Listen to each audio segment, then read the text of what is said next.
When you grow up in a developing country like India, as I did, you instinctively learn to get more value from limited resources and find creative ways to reuse what you already have. Take Mansukh Prajapati, a potter in India. He has created a fridge made entirely of clay that consumes no electricity. It can keep fruits and vegetables fresh for many days. That's a cool invention, literally. In Africa, if you run off of your cell phone battery, don't panic. You'll find some resourceful entrepreneurs who can recharge your cell phone using the bicycles. And since we are in South America, let's go to Lima in Peru, a region with high humidity and receives only 1 inch of rainfall each year. An engineering college in Lima designed a giant advertising billboard that absorbs air humidity and converts it into purified water, generating over 90 liters of water every day. The Peruvians are amazing. They can literally create water out of thin air. For the past 7 years, I have met and studied hundreds of entrepreneurs in India, China, Africa, and South America, and they keep amazing me. Many of them did not go to school. They don't invent stuff in big R&D labs. The street is the lab. Why they do that? Because they don't have the kind of basic resources we take for granted, like capital, energy. And basic services like healthcare, education are also scarce in those regions. When external resources are scarce, you have to go within yourself to tap the most abundant resource, human ingenuity, and use that ingenuity to find clever ways to solve problems with limited resources. In India, we call it jugaad. Jugaad is a Hindi word that means an improvised fix, a clever solution born in adversity. Jugaad solutions are not sophisticated or perfect, but they create more value at lower cost. For me, the entrepreneurs who create jugaad solutions are like alchemists. They can magically transform adversity into opportunity and turn something of less value into something of high value. In other words, they mastered the art of doing more with less, which is the essence of frugal innovation. Frugal innovation is the ability to create more economic and social value using fewer resources. Frugal innovation is not about making do. It's about making things better. Now, I want to show you how across emerging markets, entrepreneurs and companies are adopting frugal innovation on a larger scale to cost-effectively deliver healthcare, energy to billions of people who may have little income but very high aspirations. Let's first go to China, where the country's largest IT service provider, Newsoft, has developed a telemedicine solution to help doctors in cities remotely treat old and poor patients in Chinese villages. This solution is based on simple-to-use medical devices that less qualified health workers like nurses can use in rural clinics. China desperately needs these frugal medical solutions because by 2050, it will be home to over 500 million senior citizens. Now, let's go to Kenya, a country where half the population uses M-Pesa, a mobile payment solution. This is a great solution for the African continent because 80% Africans don't have a bank account. But what is exciting is that M-Pesa is now becoming the source of other disruptive business models in sectors like energy. Take M-Kopa, a home solar solution that comes literally in a box that has a solar rooftop panel, 3 LED lights, a solar radio, and a cell phone charger. The whole kit, though, cost $200. which is too expensive for most Kenyans. And this is where mobile telephony can make the solution more affordable. Today, you can buy this kit by making an initial deposit of just $35 and then pay off the rest by making a daily micropayment of 45 cents using your mobile phone. Once you made 365 micropayments, the system is unlocked and you own the product and you start receiving clean, free electricity. This is an amazing solution for Kenya, where 70% people live off the grid. This shows that with frugal innovation, what matters is that you take what is most abundant, mobile connectivity, to deal with what is scarce, which is energy.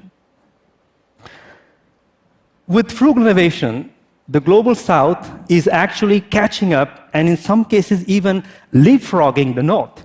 Instead of building expensive hospitals, China is using telemedicine to cost-effectively treat millions of patients. And Africa, instead of building banks and electricity grids, is going straight to mobile payments and distributed clean energy.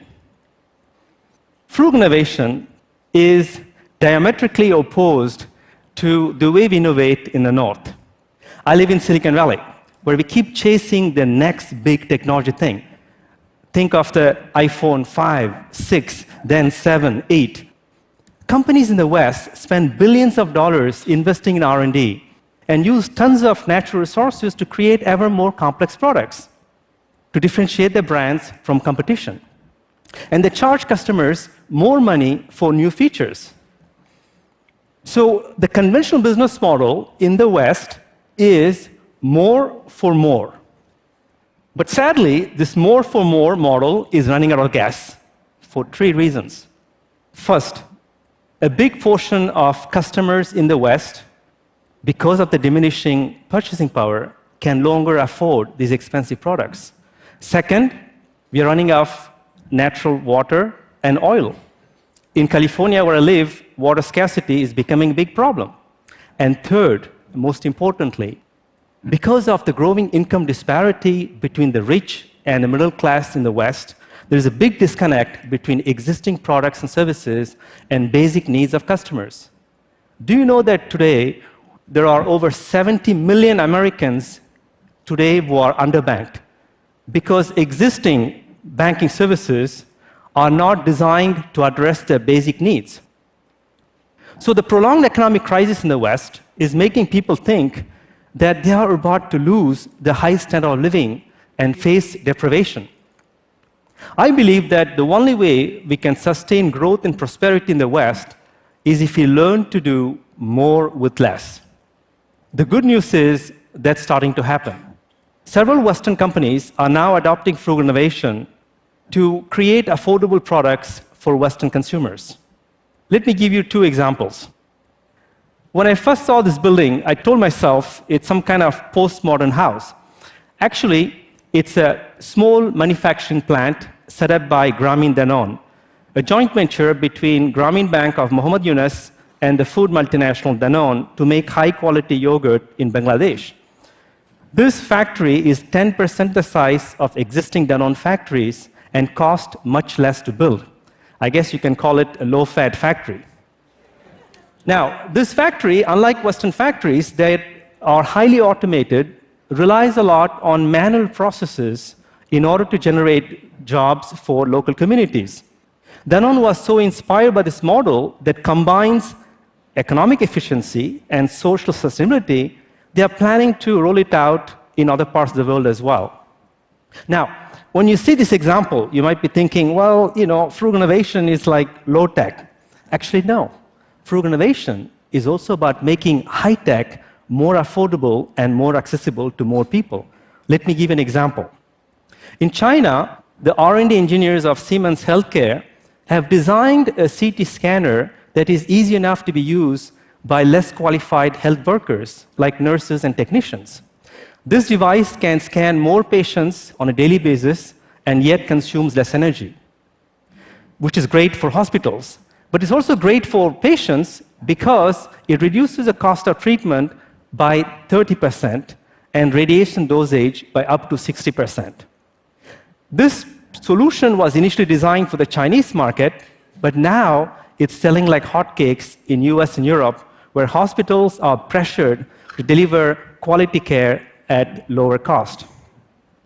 But the frugal innovation revolution in the West is actually led by creative entrepreneurs who are coming up with amazing solutions to address basic needs in US and Europe. Let me quickly give you three examples of startups that personally inspire me. The first one happens to be launched by my neighbor in Silicon Valley. It's called G-Drive.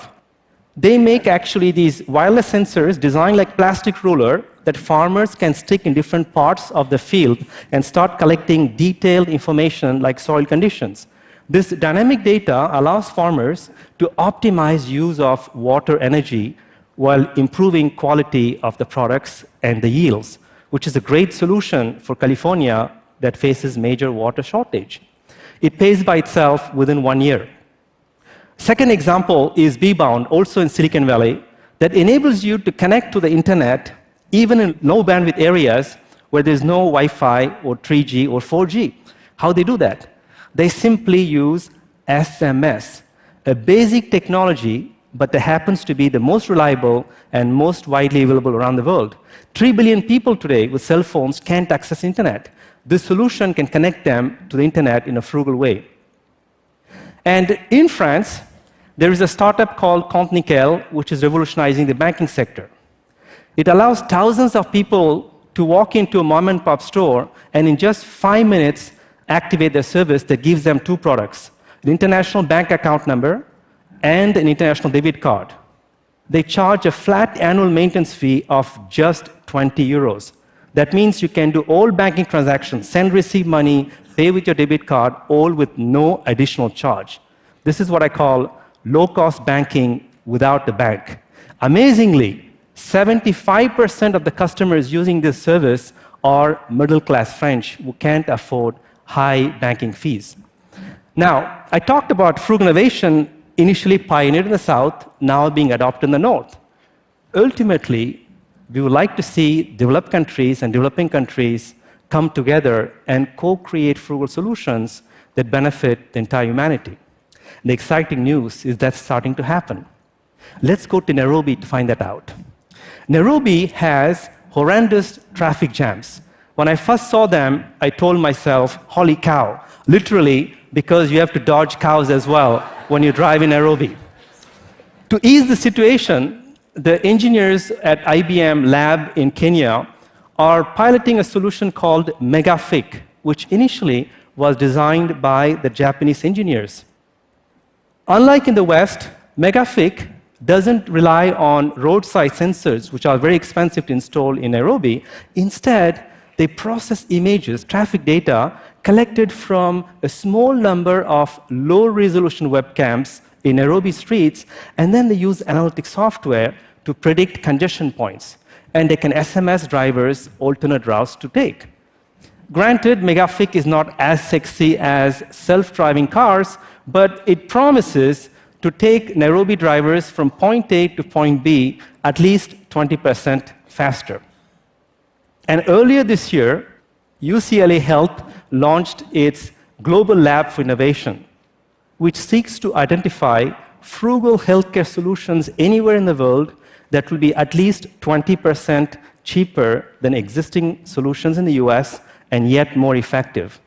It also tries to bring together innovators from North and South to co-create affordable healthcare solutions for entire humanity.